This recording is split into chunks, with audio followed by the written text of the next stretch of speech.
क्या आप सभी को पता है कि भगवान विष्णु का दूसरा रूप कौन सा है? दूसरा अवतार कौन सा है?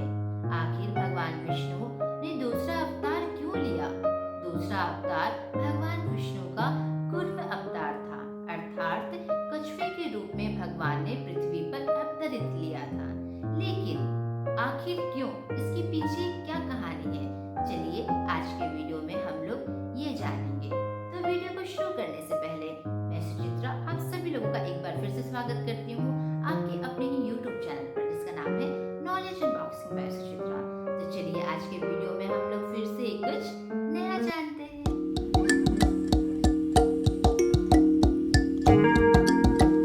चलिए सबसे पहले यह समझते हैं कि भगवान विष्णु के कितने अवतार हैं। भगवान विष्णु के 10 अवतार माने जाते हैं। इसी कारणवश भगवान विष्णु को 10 अवतार भी कहते हैं। उनमें से दूसरा अवतार कूर्म अवतार है, जिसे कच्छप अवतार भी कहा जाता है। कूर्म का अर्थ होता है कछुआ। जी हाँ, चलिए अब यह जानते हैं कि भगवान विष्णु ने आखिर कच्छप अवतार क्यों लिया। कूर्म अवतार लेने की क्या वजह है? भगवान विष्णु ने कब और क्यों यह दूसरा अवतार धारण किया, इसके विषय में जानते हैं। एक बार की बात है कि एक बार देवराज इंद्र अपने सवारी ऐरावत हाथी पर सवार होकर कहीं बाहर जा रहे थे। स्वर्ग के रास्ते में उन्हें ऋषि दुर्वासा मिल गए। वे इंद्र के शौर्य से बहुत ही प्रभावित थे। देवराज इंद्र ने जैसे ही ऋषि दुर्वासा को देखा, सादर प्रणाम उन्हें किया। ऋषि दुर्वासा के हाथ में एक परिजात पुष्पों का माला था। वह माला साधारण नहीं, वह पुष्पों का माला बहुत ही अद्भुत था। कहा जाता है कि उस माले को जो श्रद्धा पूर्वक ग्रहण करता है और उन्हें पहनता है, उनके जीवन में कोई कष्ट नहीं आता, दुख से दूर रहता है। ऋषि दुर्वासा ने उस फूल के माले को देवराज इंद्र को बहुत ही स्नेहपूर्वक भेंट किया।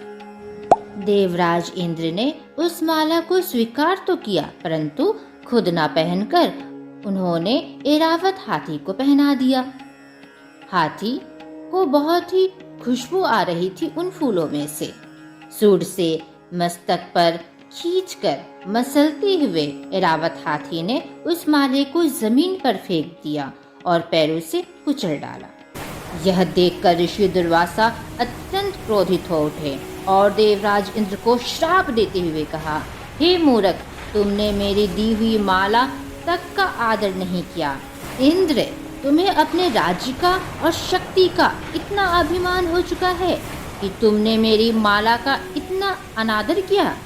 जिस माला को जीवन भर अपने गले में धारण करना चाहिए, उसका इतना बड़ा अपमान, तुम्हें इसका फल भुगतना ही पड़ेगा। जाओ, मैं तुम्हें श्राप देता हूँ कि तुम राज्यहीन हो जाओगे और आज से तीनों लोकों की लक्ष्मी नष्ट हो जाएगी। यह तुम्हारा वैभव भी नष्ट हो जाएगा। जाओ, मैं तुम्हें श्राप देता हूँ। ऋषि दुर्वासा इंद्र से क्रोधित होकर वहां से चले गए। श्राप से मुक्ति के लिए देवराज इंद्र विष्णु जी के पास जा पहुँचे। जगत के पालनहारी विष्णु जी ने देवराज इंद्र को समुद्र मंथन करने के लिए कहा। देवराज इंद्र ने ठीक ऐसा ही किया। देवताओं और असुरों के साथ मिलकर समुद्र मंथन करने की तैयारी की। समुद्र मंथन करने के लिए मंदराचल पर्वत को मथनी और नागराज वासुकी को रस्सी मतलब नेति बनाया गया। देवताओं और असुरों ने अपना मतभेद भूलकर मंदराचल को उखाड़ा और उसे समुद्र की ओर ले गए, लेकिन वे उसे अधिक दूर तक नहीं ले जा सके। तब भगवान विष्णु ने मंदराचल पर्वत को समुद्र के तट पर रख दिया। देवता और दैत्य ने मंदराचल को समुद्र में डालकर नागराज वासुकी को नेति बनाकर समुद्र मंथन शुरू करने की कोशिश की, परंतु समुद्र में मंदराचल पर्वत के नीचे कोई आधार न होने के कारण वह पर्वत समुद्र में डूबने लगा।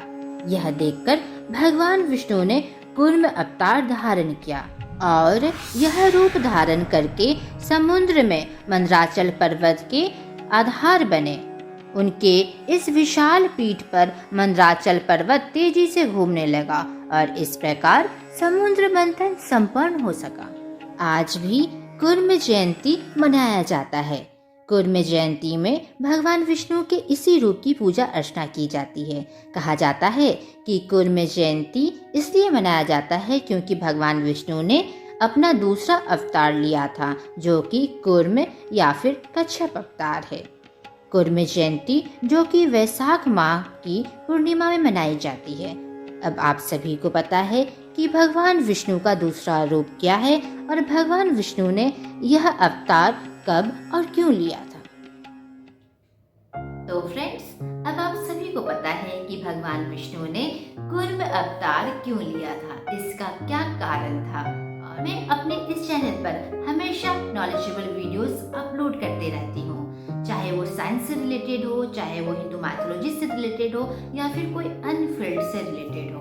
तो मैं सजेस्ट करूंगी, अगर आपको इस तरह के नॉलेजेबल वीडियोस देखना पसंद है तो आप हमारे चैनल को जरूर से सब्सक्राइब कर लें। यह बिल्कुल फ्री ऑफ कॉस्ट है। तो अभी के लिए मैं सुचित्रा आप सभी लोगों से इजाजत चाहती हूँ। मिलते हैं फिर नेक्स्ट वीडियो में। Tata, good bye.